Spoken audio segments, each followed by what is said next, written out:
Home minister Anitha గారు కూడా చెప్తా ఉన్నాను. మీరు మంత్రి, మీరు హోమ్ మినిస్టర్, నేను పంచాయతీరాజ్ శాఖ మంత్రిని, నేను అటవీ శాఖ మంత్రిని, పర్యావరణ శాఖ మంత్రిని, హోం మంత్రి శాఖ మీరు బాధ్యత వహించండి. నేను హోంశాఖ తీసుకున్న పరిస్థితులు వేరుగా ఉంటాయి, గుర్తుపెట్టుకోండి. ఇలాగే మీరు తీసుకొస్తా ఉండండి. మీరు నిశ్చలంగా ఉండండి, ఏమి చేయకుండా హోం బాధ్యతలు కూడా తీసుకోవాల్సి వస్తుంది, గుర్తుపెట్టుకోండి. హోమ్ మినిస్టర్ అనిత గారు కూడా చెప్తా ఉన్నాను. మీరు మంత్రి, మీరు హోమ్ మినిస్టర్, నేను పంచాయతీరాజ్ శాఖ మంత్రిని, నేను అటవీ శాఖ మంత్రిని, పర్యావరణ శాఖ మంత్రిని, హోం మంత్రి శాఖ మీరు బాధ్యత వహించండి.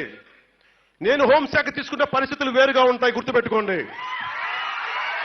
ఇలాగే మీరు తీసుకొస్తా ఉండండి. మీరు నిశ్చలంగా ఉండండి, ఏమి చేయకుండా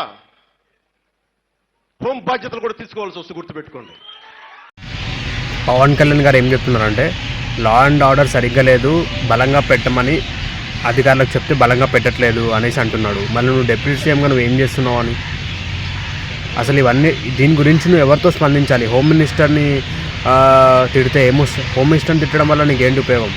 నువ్వు చెప్పాల్సింది సీఎం చంద్రబాబు నాయుడు కదా.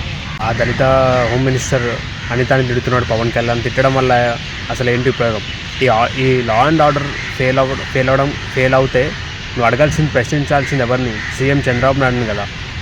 మళ్ళీ నేను వెళ్ళి హోంశాఖ అధికారాన్ని, హోమ్ మినిస్టర్ పదవి తీసుకుంటా అనేసి అంటే పవన్ కళ్యాణ్కు చంద్రబాబుకి తిట్టే అంత స్తోమత లేక, అంత బలం లేక, అంత ధైర్యం లేక ఆ దళిత హోమ్ మినిస్టర్ని తిడితే ఏమన్నా పడుతుందని చెప్పేసి ఆమెకు చెప్పడం జరిగింది. నీ సొంత నియోజకవర్గంలో పిఠాపురంలో